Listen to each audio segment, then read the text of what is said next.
This is All India Radio, Power of Listening.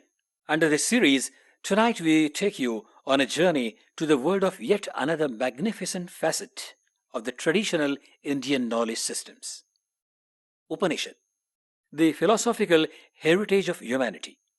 In today's episode, we shall be focusing on the introduction of Upanishadic philosophy and its importance and relevance in modern era. The experts are Dr. Bhagyalata Pataskar, educationist, Indologist, and former director, Vedic Sanshodhan Mandal, Pune, and Veena Raj, researcher at Deccan College and fellow at Bhandarkar Oriental Research Institute, Pune. Stay tuned.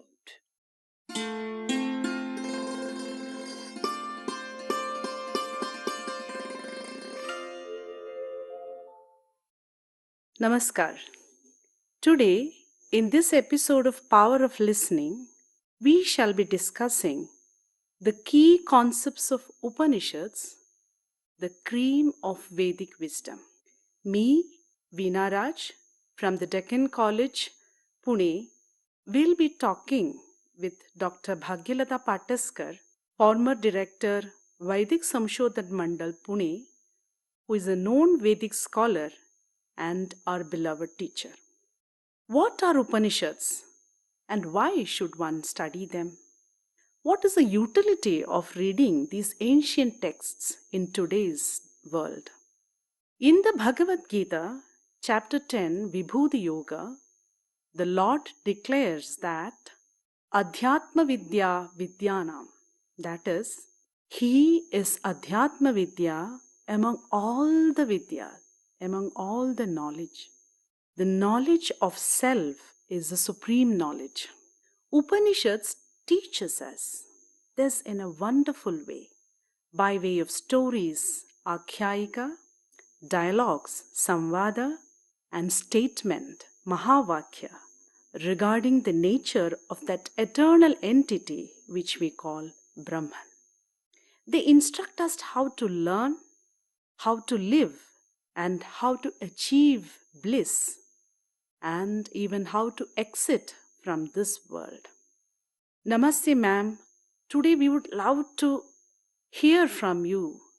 What is the importance of learning these ancient texts in today's world, and what is its place in the whole scheme of Vedic literature? I think we will go by the second question first. What is the place of Upanishad in the entire gamut of Vedic literature?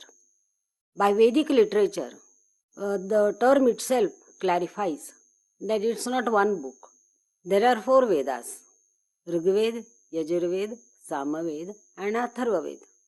And each Ved is internally has 4 parts. One is Samhita, next to Samhita is Brahmana. Please note that Brahmana is the term for the text belonging to Vedic literature. Then Aranyakas, and the last one is Upanishad. So, the place of Upanishad in the Vedic literature is Upanishad forms organic part of the Vedic literature. Vedas are known as Shruti, and so Upanishads are also Shrutis.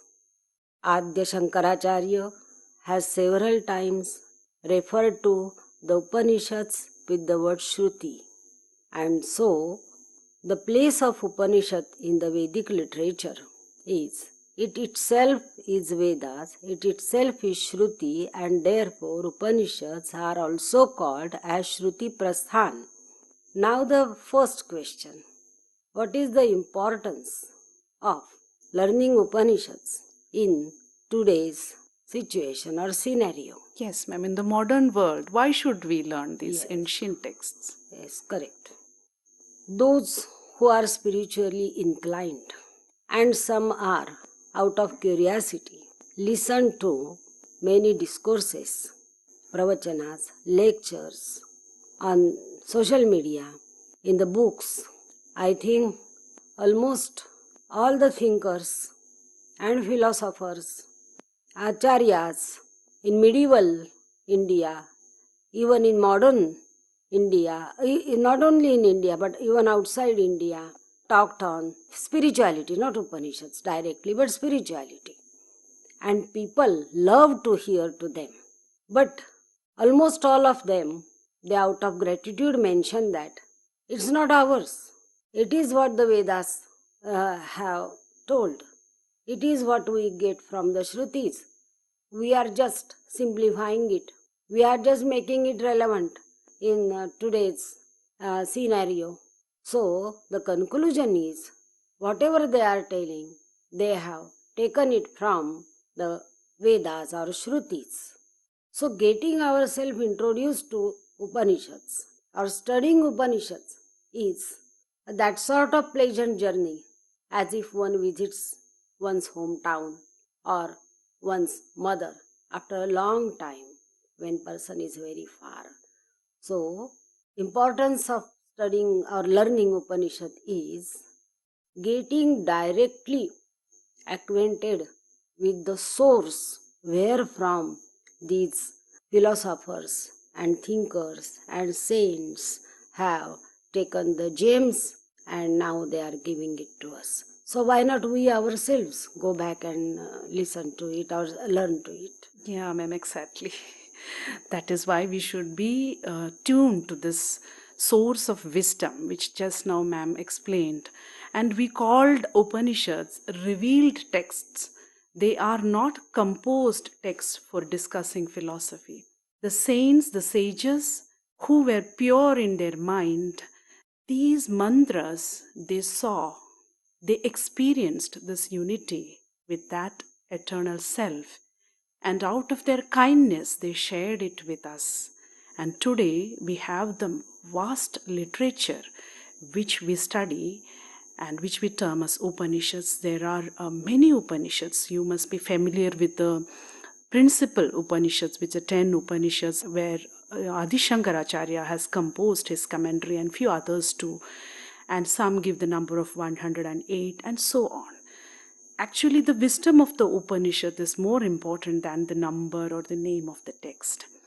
Ma'am, we have been hearing that the Upanishad, the word means it's secret doctrine, rahasya, or it is a cream of Vedic wisdom, and it is a culmination of Vedic wisdom. As a grammarian, how do you see, what is the etymology of this word, ma'am? Upanishad, the word is derived from the root sada. The simple meaning of sada is to sit. And Upani means to sit near, to approach, to go nearer to the Guru and to sit near him. For what purpose one goes near to anybody? Because somebody is telling you the secret. He doesn't want to speak out it openly. And he finds that you deserve to listen to that secret and you will keep it in your mind and you will behave as per the message of that secret. And therefore somebody calls you nearer and one goes and then the dialogue about the secret starts. Yes. So Upanishad primarily means to go near the Guru and listen to him. So the structure of the Upanishad is a dialogue structure. It is because of this etymology. Yeah. But beyond that, Adi Shankaracharya has explained this word very beautifully. Yeah, slightly differently. Yes, yes. And his explanation sheds light on the core concepts of Upanishad, the aims and objectives of the Upanishads. He says it is Visharana, Gati and Pratyavasana. Yeah. It loosens our ties with this mundane world. Once one goes back to Upanishads and dives deep into the philosophy of Upanishad, gradually his attachment to these worldly things decreases. It is Visharana. Yeah. Gati is Jnana, knowledge. It is very interesting to know that in the background of Upanishad, Jnana is not the thing which is to be gained, which is to be acquired. Jnana in the Upanishad context means to be. So to be is the meaning of the Jnana and Gati means the Jnana. So the study of Upanishad leads one to the state where one becomes Brahma. It's not one attains Brahma, one becomes Brahma. Yes. And Pratyavasana, once one becomes Brahman, Brahman is Ananda, bliss. So naturally, all the miseries, all the tensions, and all these such negative things, they come to an end. This is Pratyavasana. So this is the meaning of Upanishad, that the study of Upanishad or meditation on the Upanishads loosens our attachment or bondage to the worldly life or worldly feelings, helps us to be Brahman, and thereby annihilates our anxiety and sorrow and miseries, etc. This is the meaning of what is told in the Upanishad. Yes. But the book or the text, The Grantha itself Grantha takes is also yeah, Upanishad. that's another secondary meaning Yes, of the secondary word meaning. Upanishad. Now, so beautiful is the explanation given by Adi Shankaracharya. He says that it uproots the causes of all miseries. It uproots. The root itself is removed, and there is no scope for coming back. You will not come back to this mundane existence once the knowledge is achieved. That's the importance of study of Upanishad. But at the same time, it underlines the importance of karma, action. In this scheme of things of Upanishad, the individual is always the focus. It is for the betterment of the individual, all the instruction is given. Even though the Upanishad tells us Ishavasimidam Sarvam, in the next instant it says Kurvanneveha Karmani Jijivishet Sadam Samaha. Why? Because we cannot exist in this material world without performing our duties, even if it is Nitya, Naimitiga, daily or incidental, whatever it is, you have to discharge your duties. Swadharma is always important. But the means of detaching oneself from this world of actions too is said in this text. And that is karma itself. What type of karma? Karma performed without the anxiety of the results.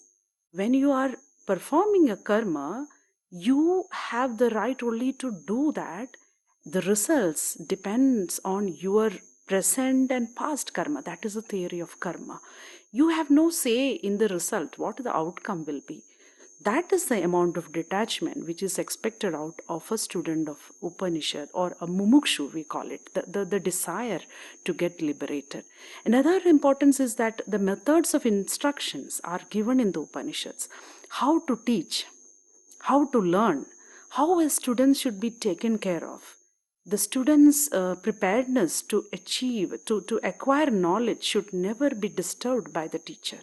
It should be with utmost care and love that this knowledge is to be imparted. We have the story of Indra and Virojana going to Prajapati and staying there for years to get the knowledge of Brahman. Heck, isn't it, ma'am?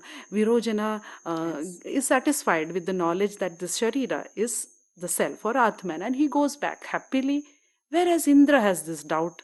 Is the body the Atma? Is the body the self? It is not eternal. When it is injured, it pains. When a hand is cut off, the hand is cut off forever.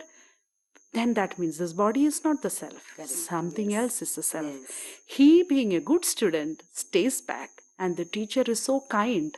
The teacher never hurts the student, saying that you have got half-cooked wisdom and you are going away. Indra comes back, stays on for years, performing austerities, becoming a celibate, brahmacharya nishta. He undertakes the vows of austerity and stays with the guru and gets all the knowledge. Again, we have the Dagara Upadesha, ma'am. How with one single syllable Prajapati instructs. If you can elaborate on that Dagara Upadesha for the Asuras, the Devas and the Manushya, how Prajapati instructs so beautifully. Yes. These three, Devas, Asuras and Manushya, human beings, went to Prajapati and requested him, O Guru, kindly impart us Upadesha, give us some message. And first the gods go and they request him, and Prajapati says, and ask, have you followed it? The gods say, Oh, yes, yes. Yes. What do you follow? Then the gods, they say, you have told us the Madhvam. Correct, correct, correct. You have followed it perfectly. Then go the Asuras. The Prajapati gives them Upadesha.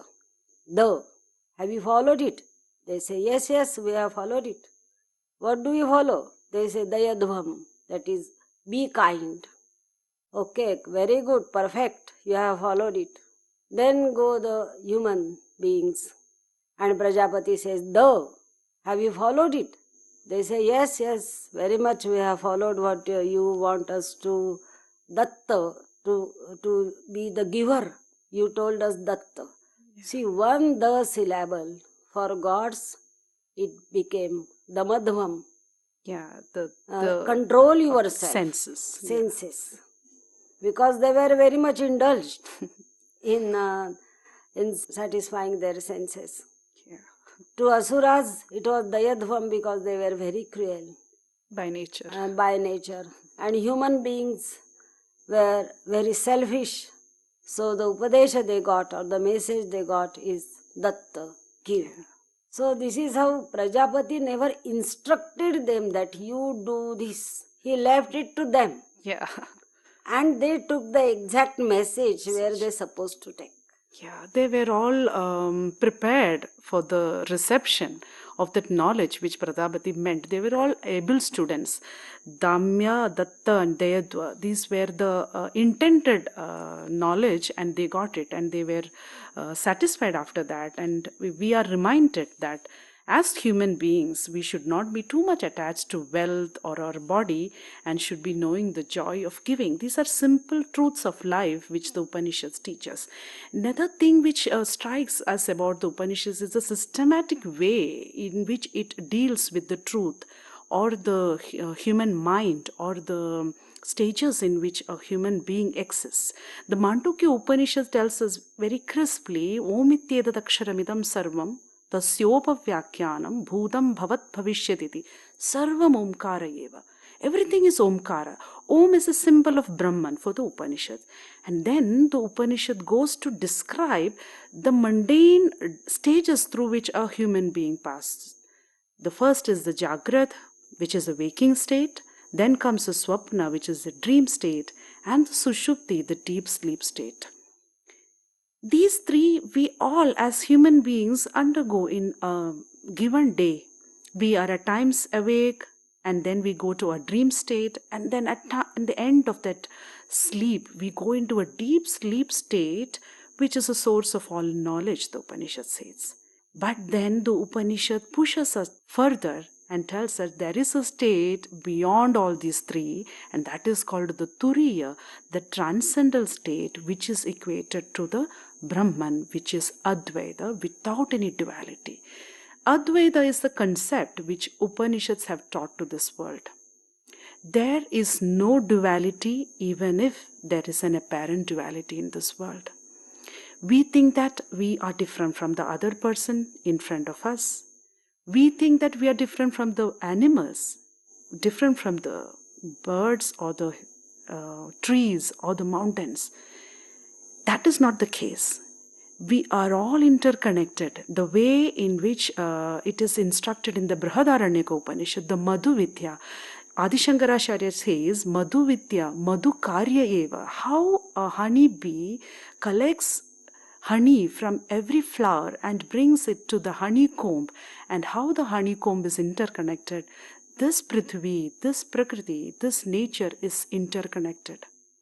We are not fragments. We are part of the whole. That is the beauty of the Upanishads, the systematic way in which it teaches us. That is why it is appealed to even the scholars of the Western world, the psychologists, who have remarked that how the ancient rishis were aware of the intricacies of the human mind and its functioning after seeing the analysis of the Mandukya Upanishad. Reality changes when our stage change. But the ultimate reality, we call it Kutastha. It is like the cobbler's stone on which the shoes are kept and beaten. It never changes, it never moves. And it is a substratum on which the entire world stays, the universe, the entire creation. And that is why we have the Brahman, and the Brahman has two definitions. You cannot say that this is Brahman, this is the reality. We are taught two lakshanas of Brahman, the Swarupa Lakshana and Tatastha Lakshana. How do we define Brahman if it is so, it's not by the human senses can we grasp this entity? Yes. The phrase itself, defining Brahma, describing Brahma, is controversial. Vadato vyaghat, that is what we say. So Brahma is the thing where no words are there, beyond words. But still, since Upanishad is dialogue and teacher is teaching to the student, he has to say something about it. So the teacher explains it in two different ways. One is called Lakshana. There are two types of the Lakshana. Yeah, the Swarupa and Swarupa Lakshana and Kutastha Lakshana.